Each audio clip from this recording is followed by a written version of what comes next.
नमस्कार।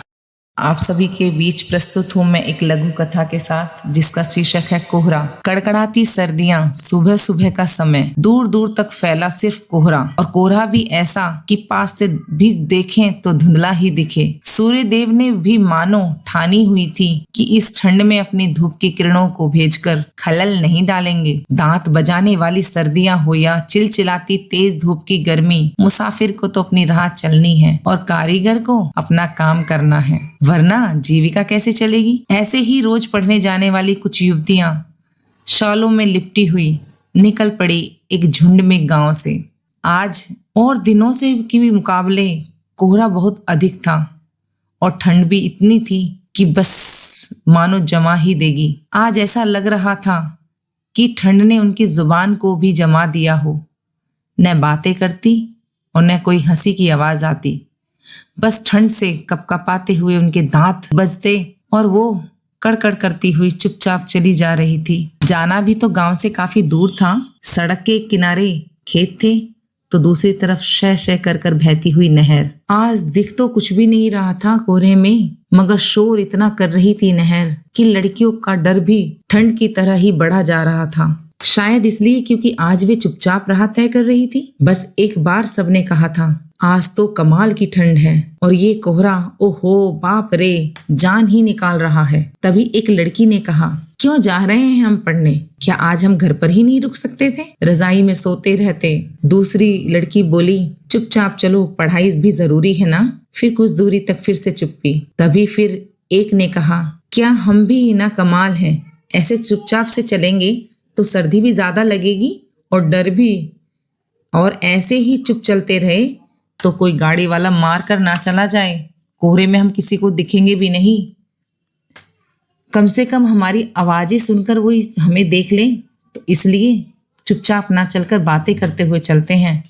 सभी ने सहमति में जताई और कपकपाती आवाज में जोर से बातें शुरू कर दी।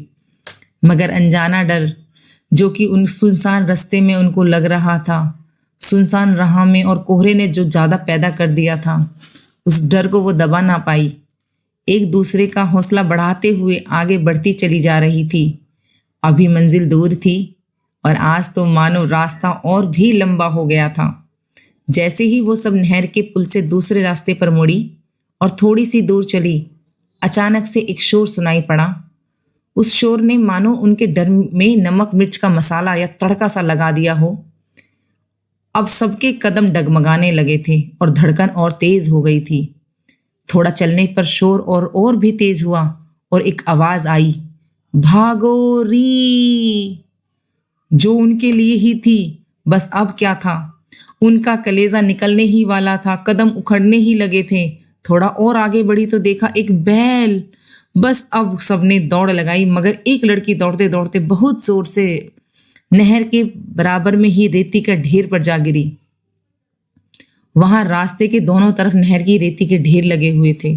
सभी के पैर बोझिल हो गए थे और उस रेत के कारण जो उससे उनकी चप्पलों में चिपक गया था, दोस्ती वहां काम ना आई। सभी लड़कियां उस लड़की को छोड़कर आगे दौड़ गई। कुछ दूर दौड़कर पाया कि उनकी सहेली उनके साथ नहीं है। जिसे गिरते हुए देखा था उन्होंने, मगर साथ तो आते हुए नहीं देखा। उन्हें यह बुरा लगा कि उसकी मदद किए बिना हम उसे मुश्किल में छोड़कर आ गए। फिर आपस में सलाह की और सबने वापस आकर उसकी मदद करने की बातें की। अब उन्होंने सोचा देखा जाएगा जो होगा, मगर अपनी सहेली को मुसीबत में नहीं छोड़ सकते। वही तो सबकी हिम्मत बढ़ाती है। जैसे ही वह वहां पहुंची तो देखा कि मिट्टी में सने हुए खुद को वह हिम्मत करके खड़ी हो गई थी और अपनी चप्पलें ढूंढ रही थी। तभी एक ने उसका शॉल उठाकर दिया और किसी ने उसका बैग उठाकर दिया और सबने एक साथ पूछा कि कहीं चोट तो नहीं आई। उसने कहा, आई तो है, मगर दिल पर। मुझे अकेला छोड़कर आगे भाग गई, भूल गई कि मैं भी तुम्हारे साथ थी। खैर कोई नहीं, वापस भी तो आई है ना हम। और वो बैल, अब वो उस बैल को भूल गई थी। उन्हें लगा कि वो कहीं दूर भाग गया होगा, मगर फिर से उसकी दहाड़ सुनी तो देखा वह वहीं था। मगर इस बार उन्होंने वो देखा जो पहले नहीं देखा था। वह एक रस्सी से बंधा हुआ था और चारों ओर उछल रहा था, चीख रहा था, दहाड़ रहा था। अब सबकी सब जोर से हंस पड़ी, क्योंकि कोहरे में वो रस्सी को ना देख पाई थी। उसकी चीख सुनकर ही डरकर ऐसे भाग खड़ी हुई मानो कि वो उन्हीं का पीछा कर रहा था। अब उनकी सर्दी तो कम हो ही गई थी इतना दौड़कर, जो उन्होंने इतनी दौड़ लगाई थी। वहीं उनका वह अनजाना डर भी खत्म हो गया था और सब ने तय किया, अगर हम साथ हैं तो डरने की क्या बात है। और डरे हमारे दुश्मन, न फिक्र न कोई टेंशन, चलेंगे बिंदास एक दूजे के साथ, हिम्मत के साथ।